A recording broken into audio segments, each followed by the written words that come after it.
En un sentido, todas las cuestiones del cuarto evangelio pueden resumirse en el capítulo 11. En él, Juan narra un milagro estupendo, la resurrección de un hombre que llevaba 4 días muerto. Pero aparte de este, tenemos los otros 3 evangelios sinópticos, y ninguno de ellos menciona este milagro. ¿Cuál fue el motivo por el que este hecho fue omitido en ellos? Este es el saber de letras. Ya comenzamos.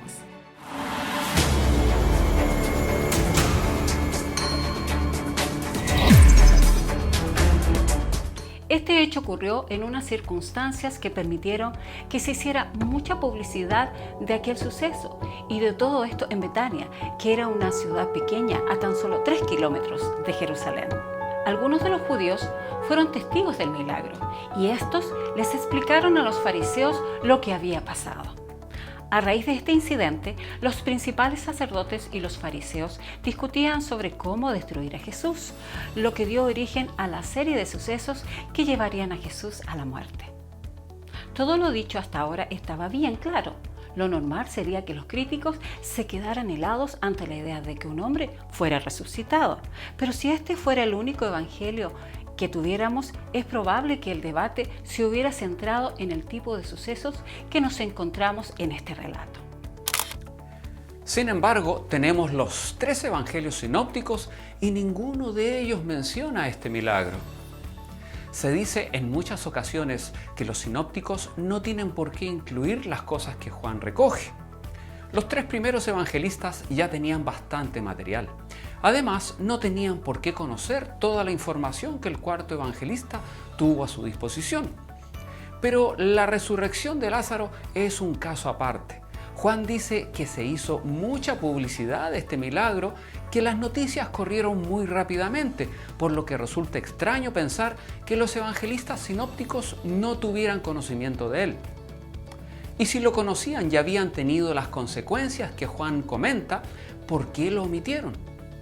Según Mateo, Marcos y Lucas, los acontecimientos asociados a la entrada triunfal y a la purificación del templo inician una serie de sucesos encadenados que llevan directamente a la crucifixión, mientras que Juan, el suceso que tiene esa función es la resurrección de Lázaro. Así, no es de extrañar que haya toda una elaborada discusión en torno a la interpretación de este capítulo.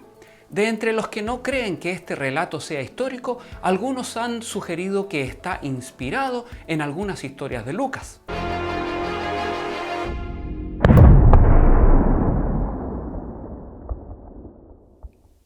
En este evangelio leemos sobre Marta y María, sobre una mujer que ungió a Jesús y sobre Lázaro, el personaje de una parábola que tiene que ver con la resurrección.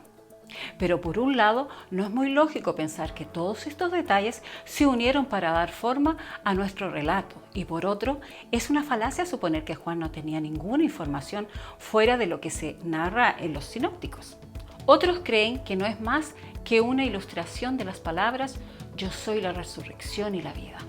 Sin embargo, es difícil conciliar esta teoría con el método juanino, así que esta interpretación cuenta con muy pocos seguidores. Está claro que Juan creía que estaba contando algo que había ocurrido de verdad. La gran cantidad de detalles que incluye son prueba de ellos. En un relato simbólico no haría falta incluir tantos detalles, como los nombres de las personas de la ciudad, la distancia a la que estaba de Jerusalén, etc. No obstante, recordemos que los sinópticos sí recogen que Jesús habló de que tenía poder para resucitar a los muertos y dan 2 ejemplos concretos, la hija de Jairo y el hijo de la viuda de Naín. Así que es probable que estos 3 evangelistas no vieran la necesidad de añadir más ejemplos. Es sabido que esto no arroja luz sobre todos los misterios aún sin resolver, pero creo que debemos tenerlo en cuenta para que no se caiga en exagerar el grado de dificultad que presenta este pasaje. Pensemos también que los milagros que tuvieron lugar en Jerusalén no forman parte de la tradición sinóptica, así que en este sentido este milagro no es único. El milagro del paralítico de Betesda y el del hombre ciego de nacimiento tampoco aparecen en los sinópticos. Sea por lo que sea, solo le prestan atención a la última semana en Jerusalén y omiten todo lo que ocurre antes. Así como creemos que este milagro ocurrió antes de esa última semana, es normal que los 3 primeros evangelios no lo mencionen. La defensa de la historicidad de este relato no quiere decir que neguemos que tenga un significado espiritual. Este evangelio tiene mucho que decir sobre la vida, ya desde el prólogo, y a Juan le encanta transmitir la revelación no solo a través de las palabras de Jesús, sino también a través de sus hechos.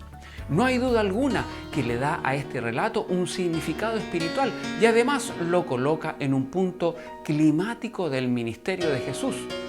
Juan quiere que entendamos que Jesús da vida y que ese es el aspecto del ministerio de Jesús que le llevó al choque final con las autoridades.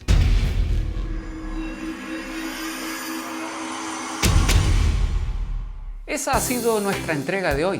Es mucho más lo que podríamos hablar sobre este insólito acontecimiento, pero confiamos en que ha sido de vuestro agrado. Los esperamos nuevamente la próxima semana en un nuevo espacio junto a las letras en el tiempo. Un abrazo y hasta la próxima.